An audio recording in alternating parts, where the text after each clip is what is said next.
This episode of the Y-Files is supported by PDS Debt. Let's set the stage. The year is 2008. Deep within the digital labyrinth of 4chan, a user stumbled upon something bizarre. An unsecured webcam feed. The location? Seoul, South Korea. The scene? A woman's cramped apartment. She lay motionless on a threadbare mat, dwarfed by towering stacks of boxes and assorted junk.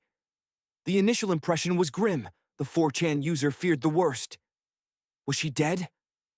Then, a flicker of movement. The woman slowly sat up, her actions deliberate. She grabbed a whiteboard and scrawled a message in broken English, holding it up for the camera to see. "My name is Chip Chan," it read. "Police officer put chip in my ankle. He controlled my brain." With that unsettling declaration, she collapsed back onto the mat, seemingly unconscious. For 20 agonizing hours, she remained in the same position, utterly still. The internet, as it often does, had found its new obsession. Sound of someone clearing their throat, followed by nonsensical phrases. Peppa shrimp, shrimp soup, shrimp stew. Yeah, human. Drop and give me 20. What? I said drop and give me 20. I need petty cash for the commissary. What commissary? Welcome to Camp No Mercy, the premier outdoor survival experience. In your backyard, we teach self-reliance, wilderness tactics, and the unyielding will to dominate nature. Wait, who is we? Oh, myself, head counselor.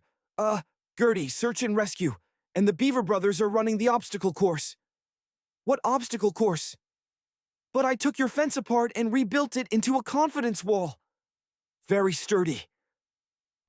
Mostly that's a load-bearing fence, and now it's a character-building fence. Huge upgrade. Who's even attending this camp? We're at capacity. 14 squirrels, 6 neighborhood cats, and a possum who says he's 23. But I have my doubts about that. You're running a survival camp for wild animals. Think about that. I'm molding tomorrow's apex predators, human. These guppies showed up, soft. One squirrel cried during orientation. Orientation? Oh, that squirrel has no nuts at all. Rimshot sound effect. Okay. How much did all this cost? Well, the surplus army tent was 12 grand. It turned out to be a parachute that doesn't keep rain out as much as gently descend in it. I also bought 20 grand in tactical gear and MREs. You'd be amazed what military-grade night vision goggles cost. You'd be less amazed at Wyatt immediately ate a pair. He ate night vision goggles? His pupils are 2 different sizes now. But he can see in the dark, so silver lining. Also the campfire situation has gotten expensive. I can't get a fire permit, so Gertie just sits in the middle of the floor, and everyone just kind of huddles around a hump for heat. It sounds like you need PDS debt. Oh, did you just pitch a tent around today, Spencer? Sure did. It starts small, a bill you can't pay. Then another. Suddenly your mailbox is full of final notices. Your phone won't stop ringing. You don't answer. But you know who it is. Debt collectors. They want your car, your home, your paycheck, your peace. Debt doesn't wait. It destroys. But there's a way out. PDS Debt has helped hundreds of thousands escape before it was too late. They go beyond the numbers to understand your unique situation and create a personalized plan.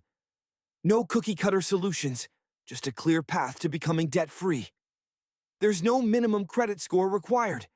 Whether your credit is bad or fair, PDS Debt helps you save more, pay off debt faster, and start putting money back in your pocket. They're A+ rated by the BBB and boast hundreds of 5-star reviews on Google and Trustpilot. Proof that PDS Debt is a trusted solution for people who need real help getting out of debt. Look, we've all been there. Or debt is overwhelming. The interest piles up and you feel stuck. If you're dealing with credit card debt, personal loans, medical bills, or collections, don't wait. Stop living in debt. Get your free assessment and find the best option for you right now at pdsdebt.com/files. You're just 30 seconds away from your first step toward financial freedom. pds.com, no file. That's right. Wonderful. Hey, Kwai. Let's check back in on the squirrel situation. It appears one of them has undergone a rather dramatic transformation, a complete descent into a Lord of the Flies scenario. This particular squirrel, armed with a spear fashioned from a twig and a thumbtack, has somehow managed to assume the role of a general. What's more, this tiny, furry general has established a rival encampment across the street, complete with 6 loyal recruits. You almost have to respect the sheer audacity of it all. This is what might have happened if I had a better childhood. Before the digital stream, the woman known as Jane seemed perfectly normal. A Korean woman in her 30s maintained a blog where she wrote about everyday life. Restaurant reviews, movie critiques, weekend plans, anecdotes about friends, and the details of her job filled her posts. Ordinary life, documented in an ordinary way. But around 2006, things began to shift. The tone of her posts changed. She began writing about footsteps in the hallway that would stop just outside her door, about cars that idled for hours outside her window. A creeping sense of being watched permeated her every word. She wrote of a police officer who seemed to materialize wherever she went, coffee shops, the grocery store where she worked. Always the same man, always watching. She described waking up utterly exhausted, with no memory of falling asleep. Her apartment would be subtly rearranged, objects inexplicably moved from their usual places. Windows she distinctly remembered closing would be found open. She was losing time, hours vanishing without a trace, leaving her disoriented and confused. The blog posts became increasingly frantic, paranoid. And then, they stopped altogether. 2 years later, she resurfaced. This time, she was live streaming herself 24 hours a day from an apartment that resembled a hoarder's tomb. Stacks of boxes reached the ceiling, and trash bags lined every wall. The floor was buried beneath a suffocating layer of discarded food containers, empty bottles, and crumpled paper. Her windows were completely obscured by layers of newspaper and cardboard, blocking out every trace of natural light.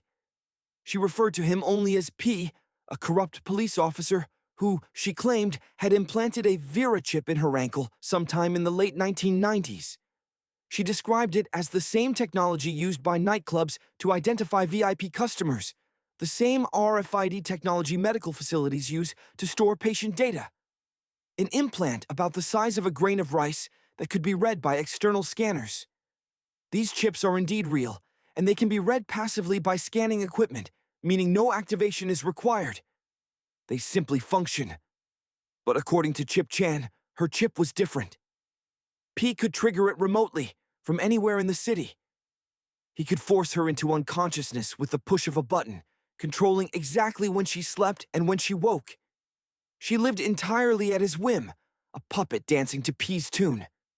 The apartment was rigged with 3 webcams, strategically positioned in the corners to provide comprehensive coverage. These were professional-grade setups, offering clear resolution and optimal angles. She had installed them herself, she said, to document the events that transpired during her missing hours, to gather evidence, proof of P's control. She wanted to document the crime being perpetrated against her. What she inadvertently created was a window into a living hell, and the world began to watch. The stream never stopped. The cameras captured everything. She ate ramen noodles with plastic spoons. She scrawled desperate messages on whiteboards in broken English. She slept in bizarre, contorted positions for 18 to 20 hours at a stretch, without so much as a twitch. During these periods, she appeared almost lifeless. No shifting, no turning, no involuntary movements. Viewers had to focus intently just to confirm that she was still breathing. This death-like stillness became an almost daily occurrence. Early viewers meticulously documented these blackouts, timing them with stopwatches, creating detailed spreadsheets. The pattern was undeniable, consistent, and utterly unnatural. She would abruptly collapse into a deep sleep at precisely the same time each day, then awaken at the same time, day after day, as if programmed, as if controlled by some external force. Humans simply don't sleep like that. Even heavily sedated patients will shift position from time to time. Not Chip Chan. She slept as if paralyzed. And every day, more and more people watched, drawn in by her plight, desperate to help her expose the corrupt police officer who was allegedly controlling her every move. Imagine their surprise when the police actually showed up. Thousands of people were watching. The spectacle unfolded before a global audience. The disturbing stream, originating from the depths of 4chan, quickly infected the wider internet. Countless viewers coalesced into dedicated communities, their sole purpose to observe her every move, 24 hours a day. They dubbed themselves the investigators, meticulously dissecting each frame of the continuous feed. They operated in coordinated shifts, relentlessly documenting her deteriorating health with chilling scientific precision. They even established round-the-clock monitoring schedules to scrutinize her breathing during her extended sleep periods, desperate to confirm she was still among the living. They bore witness to her agonizing physical decline in real time. As the months bled into one another, her living space descended further into squalor. Chip Chan became increasingly gaunt, her clothes hanging loosely on her emaciated frame. Unexplained bruises began to mar her arms and legs. The dark circles beneath her eyes deepened into abyssal shadows. Her hair, unwashed and uncared for, became a tangled mess. Her handwriting deteriorated, each message a barely legible scrawl. Yet, it was the content of these messages that truly disturbed her audience. They grew increasingly frantic, desperate pleas for help amidst a sea of paranoia. P watching always. Chip makes pain in head. Help me please. Nobody believe. Driven by a morbid sense of duty, some viewers managed to track down her address and alert the authorities. 2 police officers arrived at her door. Chip Chan, disheveled and clearly distressed, answered. Panic seized her. She launched into a disjointed tirade, gesticulating wildly. She pointed accusingly at her ankle, then at the ever-present cameras. She desperately presented her whiteboards, covered in her frantic messages, attempting to explain her situation. She even begged them to scan her ankle, convinced of the presence of a hidden implant. The officers surveyed the scene. The filth-ridden apartment, the chaotic arrangement of webcams, the walls plastered with paranoid ramblings. What they saw was a mentally unstable woman living in abject poverty. After a mere 5 minutes, they departed, leaving her to her torment. Chip Chan scrawled a new message for the unblinking cameras. Police are PE's friends. They help him. Her viewers erupted in outrage, witnessing the police dismiss her plight in real time. Angry comments flooded online forums, decrying the inadequacies of Korean mental health services. Calls to the authorities intensified. Fundraising campaigns sprang up, aimed at providing her with assistance. And through it all, the ceaseless observation continued. But something else gnawed at the edges of the viewers' minds, unsettling technical anomalies. Subtle shifts in camera angles occurred while she slept, almost imperceptible, yet undeniably present. Minor adjustments to framing, improved lighting, clearer shots of Chip Chan lying unconscious. She was never awake during these adjustments, and she was always alone. The cameras were undeniably being operated remotely. Someone was orchestrating the production, fine-tuning the angles, ensuring the global audience had an optimal view of her suffering.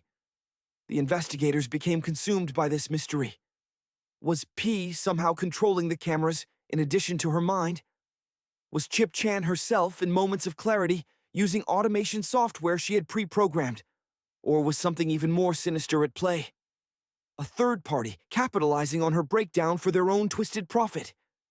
The stream had become their daily dose of morbid fascination, an enigma to be unraveled, a twisted form of community.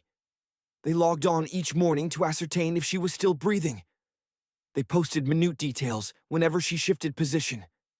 They celebrated rare moments when she awoke and wrote new messages.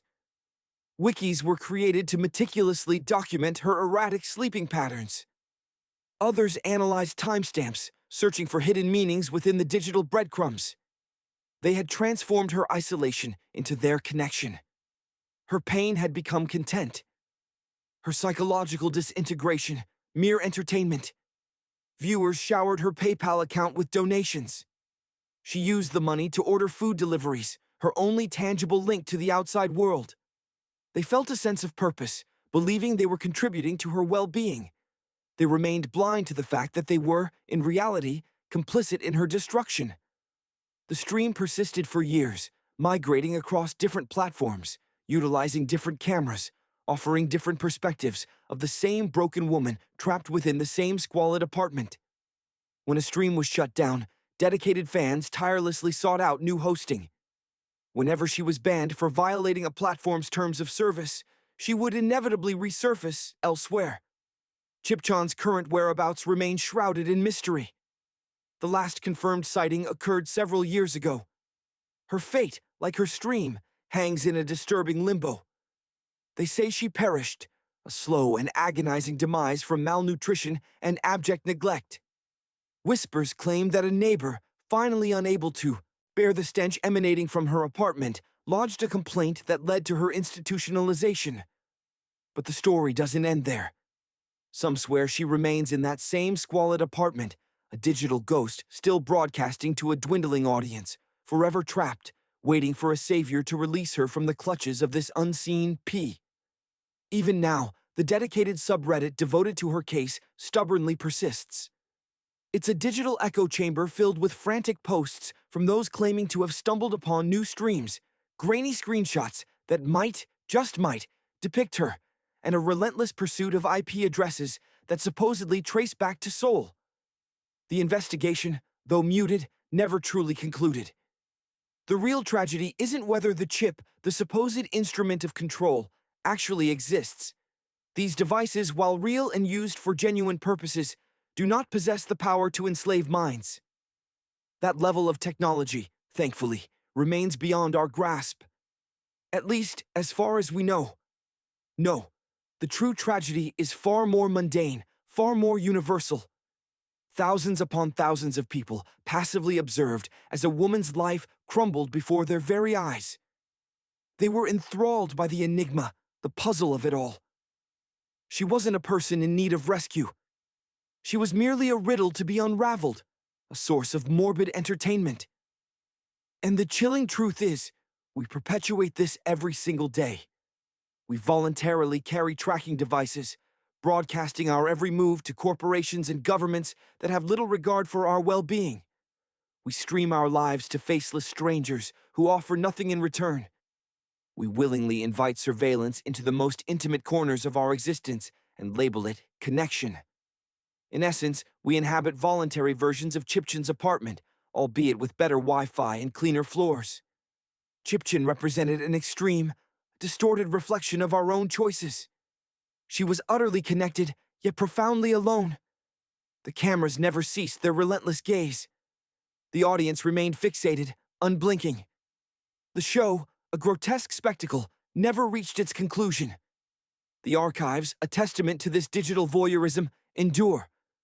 Thousands of hours of footage, a chilling testament to her ordeal. Screenshots capturing desperate pleas for help, cries that went unanswered. Videos documenting a woman's agonizing descent into oblivion, all while the world looked on. If you delve deep enough, you can find them. You can steal a few minutes, bear witness to what captivated so many. A woman sleeping with unnatural stillness on a threadbare mat for hours on end. Scrawling messages that vanish into the digital void. Begging for a salvation that never materializes. But remember this.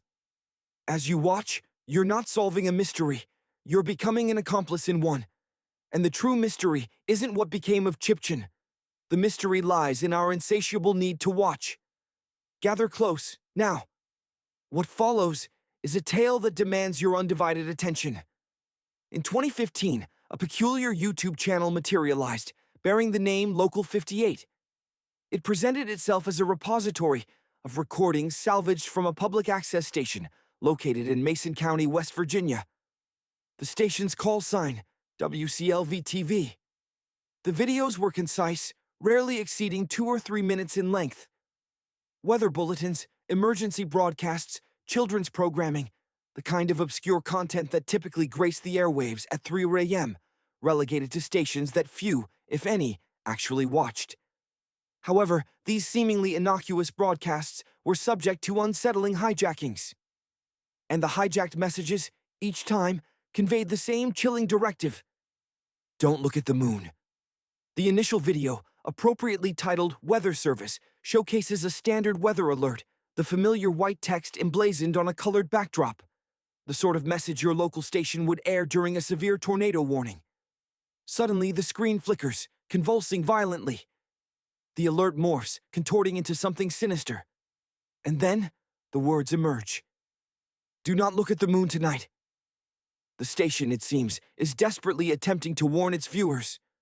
But an unseen force is wresting control of the signal.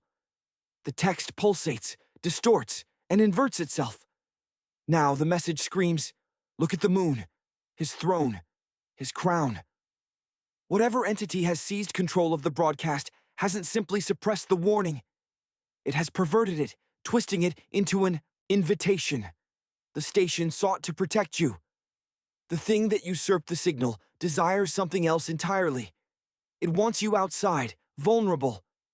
The subsequent video, entitled Contingency, commences with the presidential seal and a piercing emergency broadcast tone. The voice that follows is calm, measured, the kind of reassuring tone one might expect to hear during a genuine national crisis. The worst has come to pass. Despite the sacrifices of our citizens and the might of our armed forces, the United States has been forced to surrender to her enemy. Though they may occupy our borders, our streets, and our homes, the enemy will never occupy our spirit. That is why all Americans are now called up to act to preserve the memory. Imagine the United States, a nation once gleaming with promise, now dimmed and broken. Its spirit, once so bright, is now tarnished by defeat. America has lost, a foreign power has seized control, and all hope seems lost. Yet, in the darkest hour, the government unveils a final desperate plan. Victory position. The broadcast lays out the chilling instructions with meticulous precision. Lie face down on American soil, they say. Feel the earth beneath you. Place your hands behind your head. Close your eyes. The tone is soothing, almost hypnotic.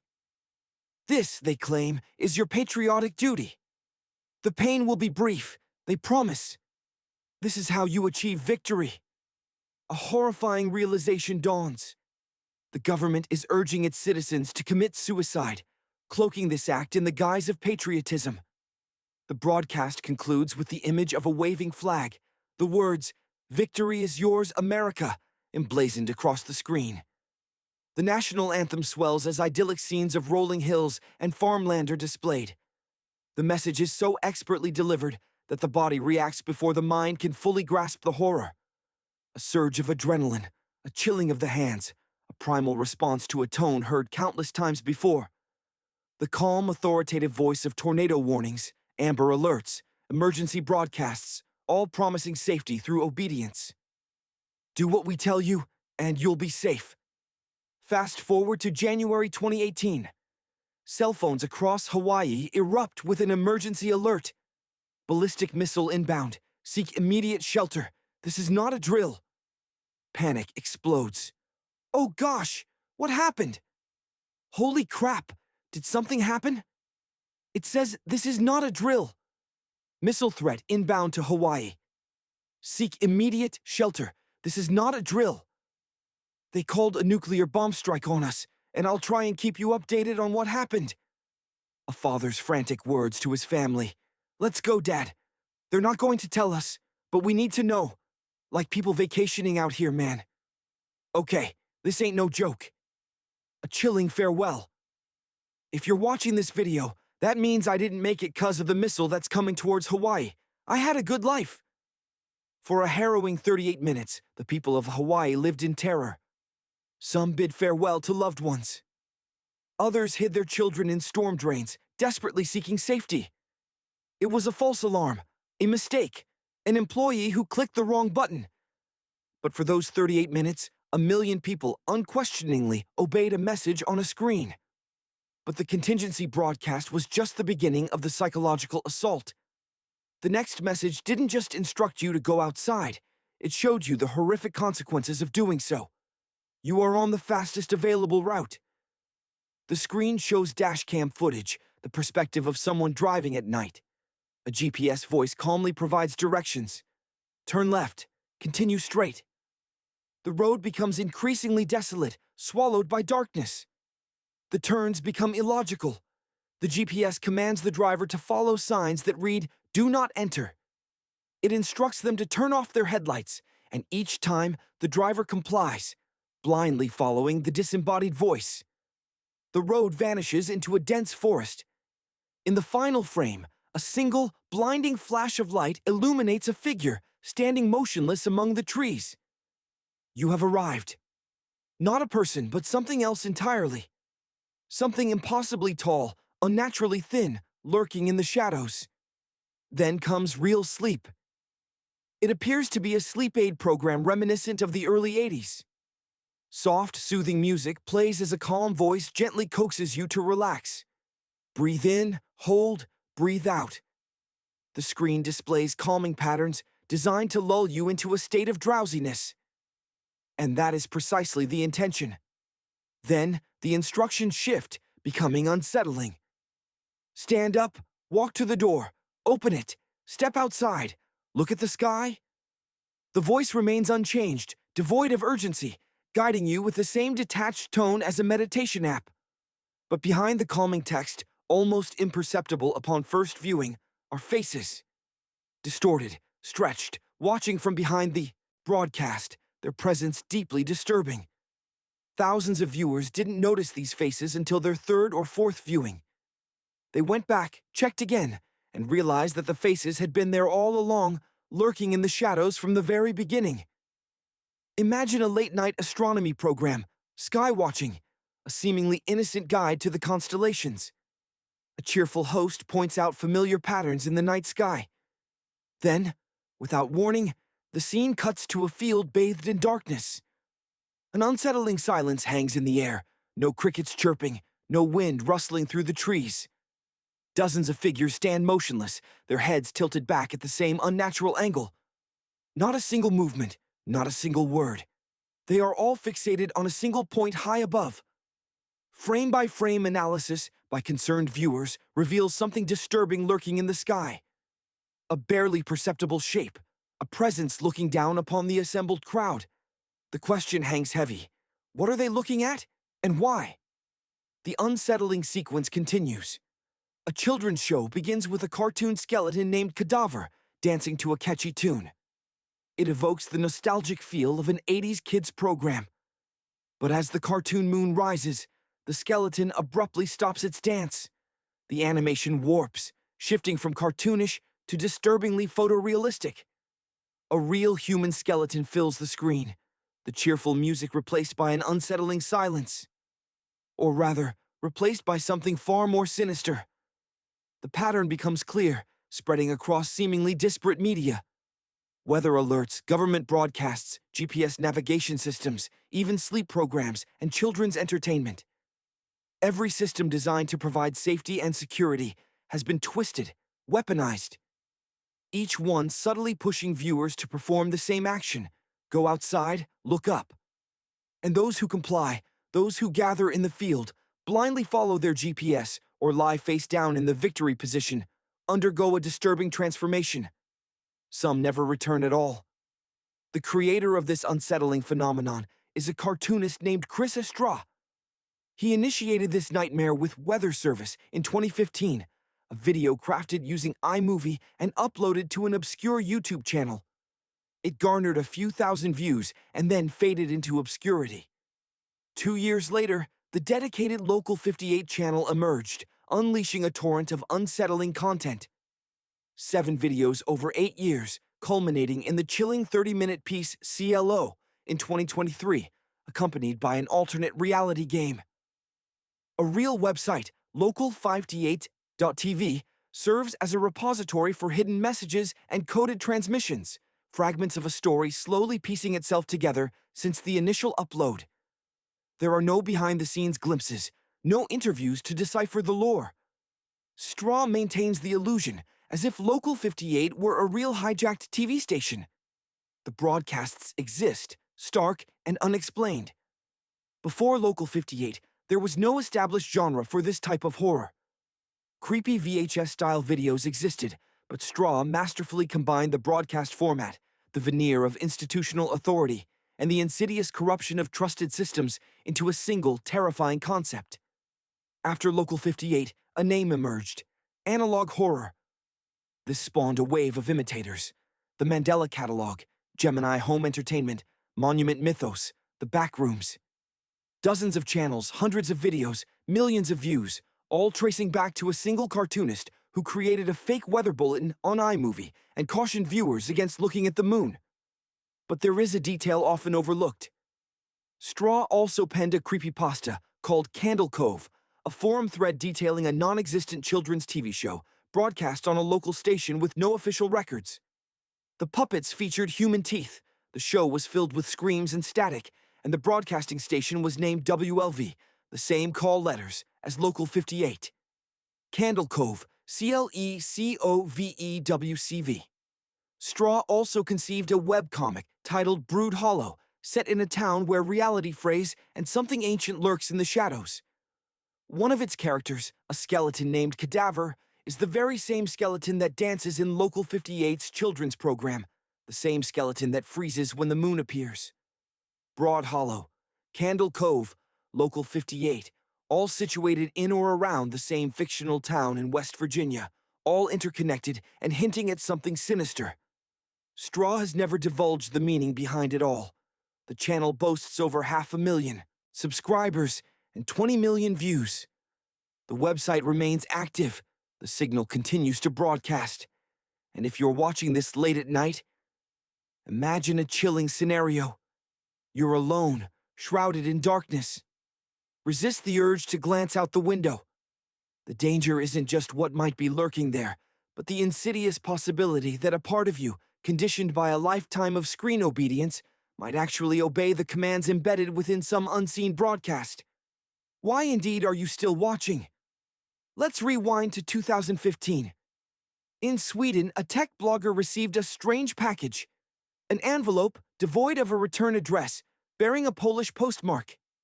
Inside, a DVD. Assuming it was software for review, he cautiously used a spare laptop, the kind you deploy when you anticipate potential digital threats.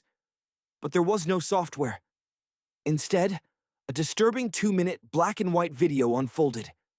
A figure, cloaked and masked as a plague doctor, stood within a dilapidated building, one hand raised, a light pulsing ominously in its palm. The accompanying audio was a chilling whisper, a voice repeating the phrase, "I would love to kill you." The blogger, unnerved, posted the video online, seeking answers. The internet, as it often does, responded. Within a week, the video had amassed over 700,000 views. A digital army of amateur cryptographers, puzzle enthusiasts, and horror aficionados dissected every frame, searching for meaning in the macabre. The footage revealed the figure standing within the crumbling ruins. Through gaps in the brickwork, trees swayed in the breeze. Graffiti scarred the walls, and debris was scattered across the floor. The figure's attire was unsettling, a long, dark cloak with a concealing hood. The face was hidden behind the iconic plague doctor mask, its long leather beak curving downwards, the round black goggles staring blankly ahead. This was the costume of doctors during the Black Death, the mask stuffed with herbs to mask the stench of death, an outfit designed to visit the dying. The figure raised a hand, palm outward. A light with irregular pulses, unlike Morse code, flickered in the center. The audio was almost unbearable, distorted, buzzing, an electronic scream that grated on the nerves. As the video concluded, the figure pointed directly at the camera, singling out the viewer. The online investigators analyzed the hand signals, 3 fingers, then 1, then 2. They extracted the metadata. They ran the audio through spectrogram software, a tool that visually represents sound frequencies beyond human hearing. The spectrogram revealed a chilling image. a skull, and beneath it, encoded text. But that was not all. Hidden within the audio frequencies were photographs. Not mere glitches resembling faces, but actual images deliberately embedded within the sound. Images of women's bodies, mutilation, close-ups of wounds. One image was a match to a crime scene photo from the Boston Strangler case, depicting Albert Salvo's victims from the 1960s. Another originated from a German exploitation film called Slasher. A third was taken from The Bunny Game, a horror movie so extreme it was banned in the UK. Real murder victims intertwined with stills from forbidden films, all concealed within frequencies undetectable to the human ear. And the deeper the investigators delved, the more disturbing the puzzle became. The video was saturated with coded messages, employing diverse ciphers, encryption methods, and languages. The title, 11B1371, originated from a hidden code, a base 64 string, located on the DVD's menu screen. Binary code within the YouTube description translated to death in Spanish. The description also contained the ominous phrase, the uno, you have one less year. A geometric symbol near the video's end, a box divided into triangles, turned out to be a pigpen cipher using geometric symbols to represent letters. When decoded, it spelled hominis, Latin for to attack men. More text hidden within the spectrogram warned, you are already dead. Then a longer message emerged. The eagle equals infected will spread his disease. We are the antivirus. We will protect the world body. And strike an arrow through the heart of the eagle. The American eagle, the number 1371 in the title, corresponded to the year of significant plague outbreaks in medieval Europe. The plague doctor costume, the messages about disease and infection, the targeting of America. The discussions shifted to bioterrorism. Forum members debated whether to alert the FBI.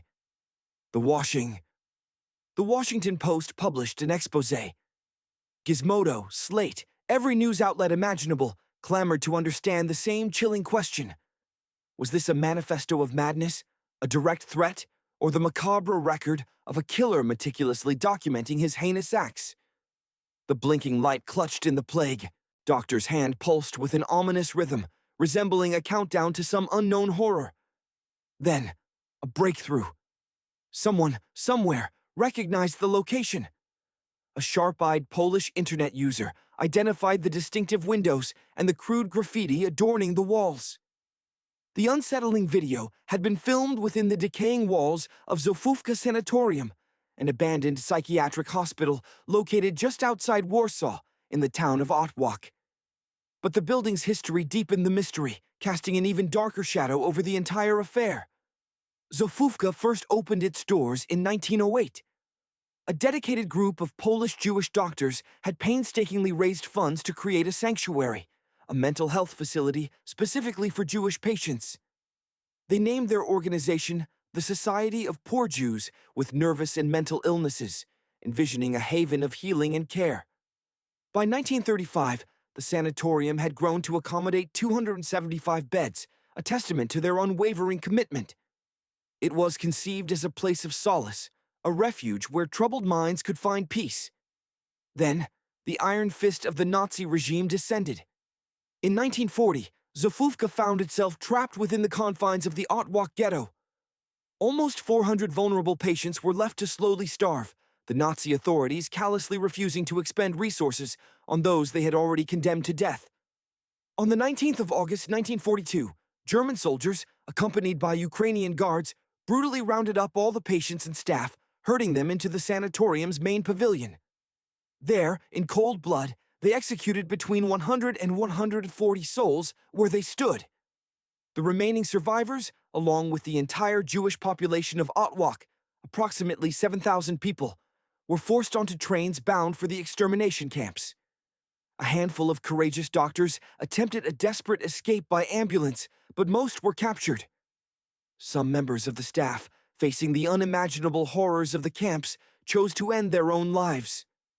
The sanatorium was never reopened, its buildings left to crumble and decay, a haunting monument to unimaginable suffering. Now, imagine this. Out of every abandoned building in Poland, someone deliberately chose this one. They donned the guise of a plague doctor, a figure ripped from the era of the Black Death, a costume associated with tending to the dying during humanity's darkest hour. And in this costume, they filmed a disturbing video centered around disease and death, all within the walls of a building where countless innocent patients had been mercilessly executed. Further investigation revealed that the graffiti visible in the video was absent from photographs of the room taken in November 2013. This meant the video was created sometime between that date and its eventual upload in May 2015.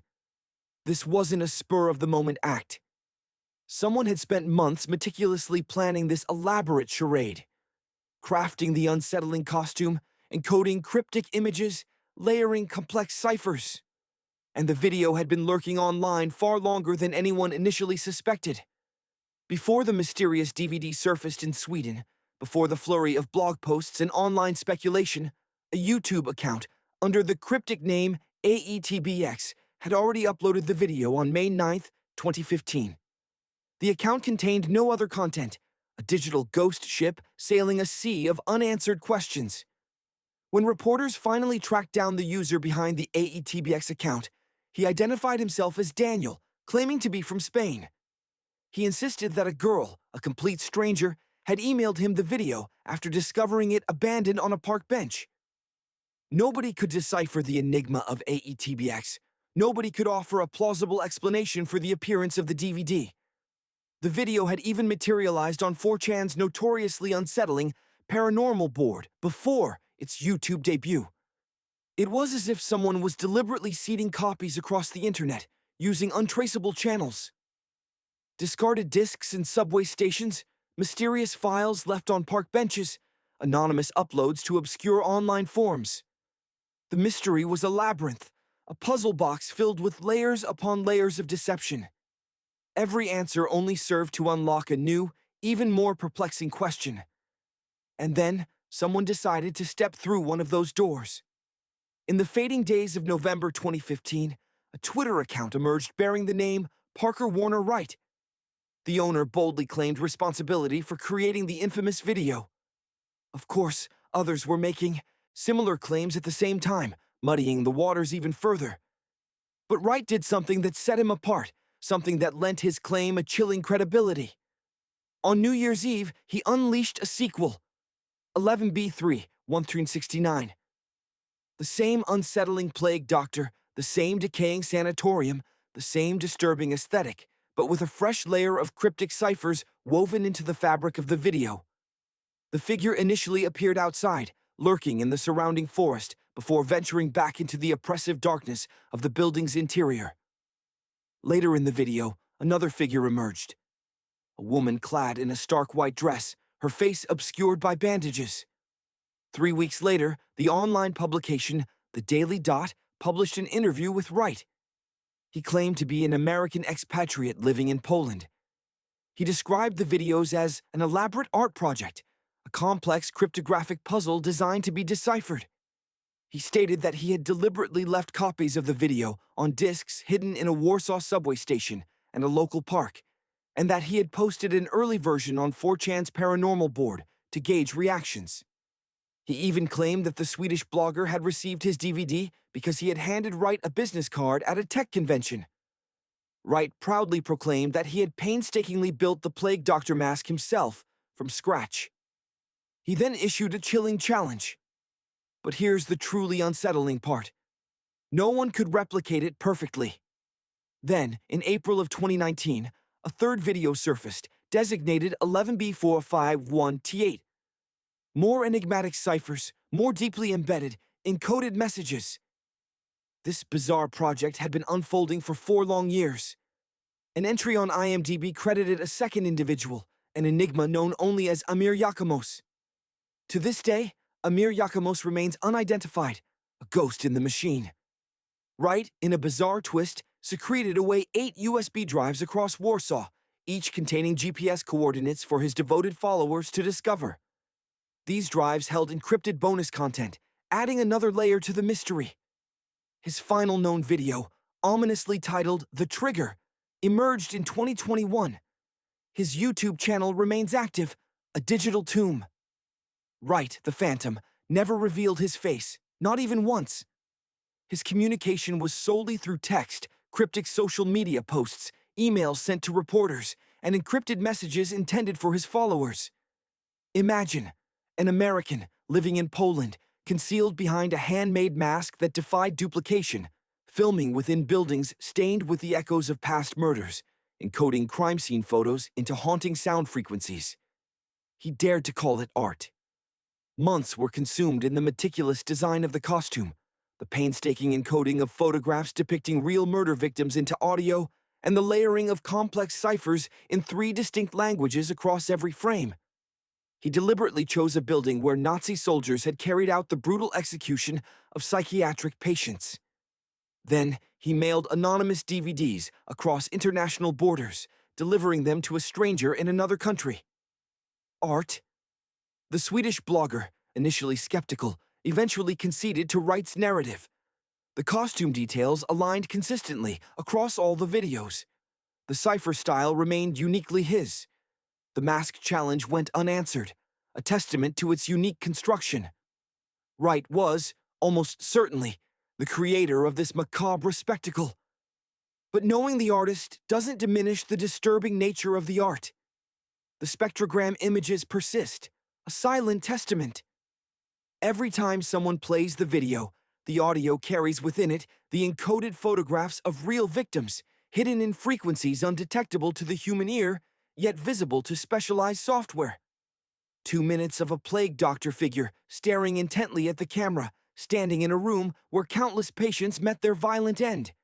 The families of those individuals whose images were embedded within the spectrograms were never contacted, never informed that the crime scene photos of their loved ones were buried within the sound of an anonymous internet video. The video remains on YouTube, accessible to anyone. You can watch it right now.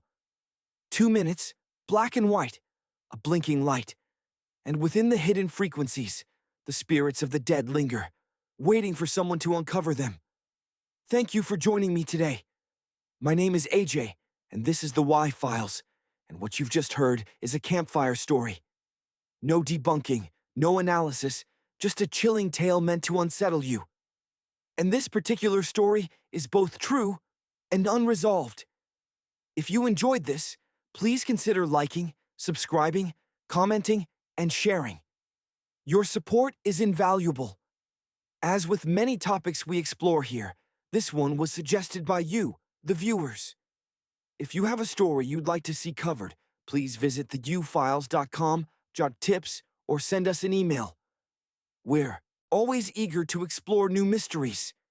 And if you'd like to see any of these campfire stories expanded into full episodes, there are several I'm keen to pursue, so let me know. Remember, the Y Files is also available as a podcast, allowing you to take us with you on the go.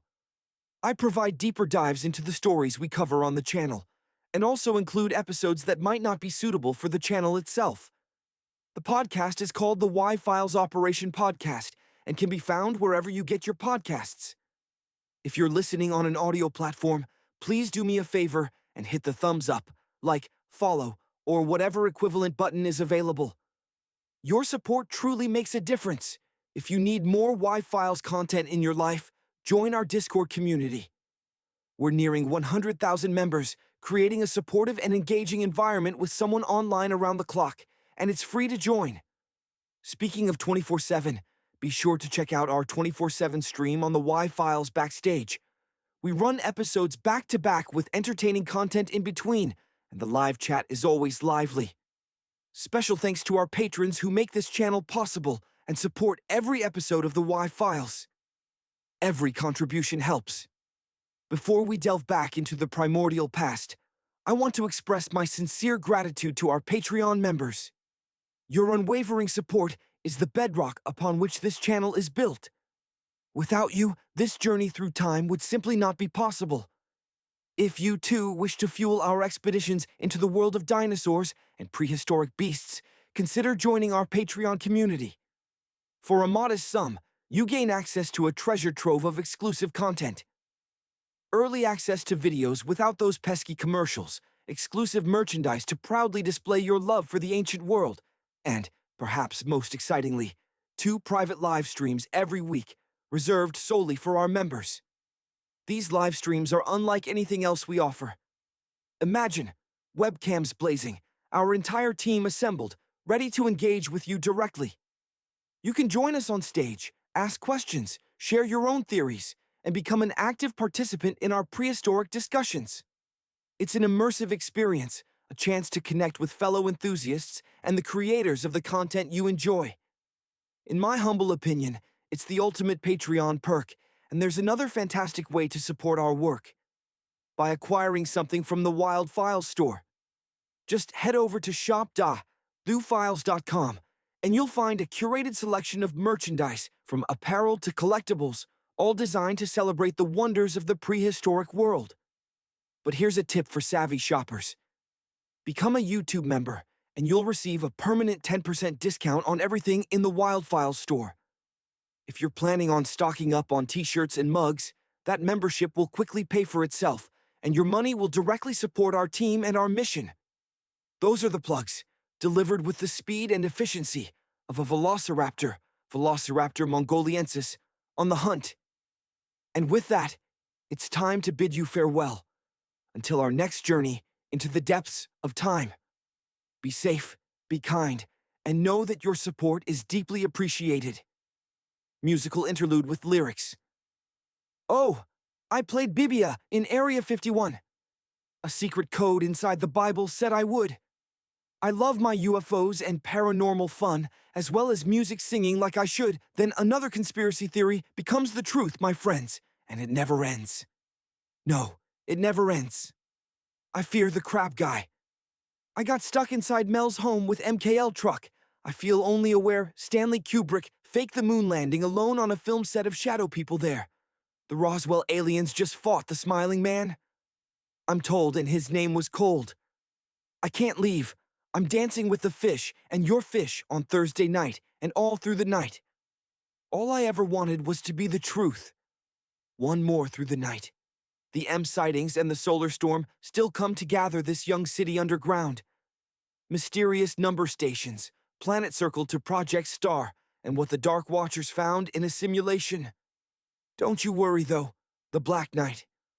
Oh, I can't believe I'm dancing with the fish on Thursday night, when they chang through the night. All I ever wanted was to hear the truth all through the night. That's when they change you. Me all through the night. All I ever wanted was to be the true love. Your girl loves to dance on the dance floor, because she is a camel. Camel loves to dance when the feeling is well in time.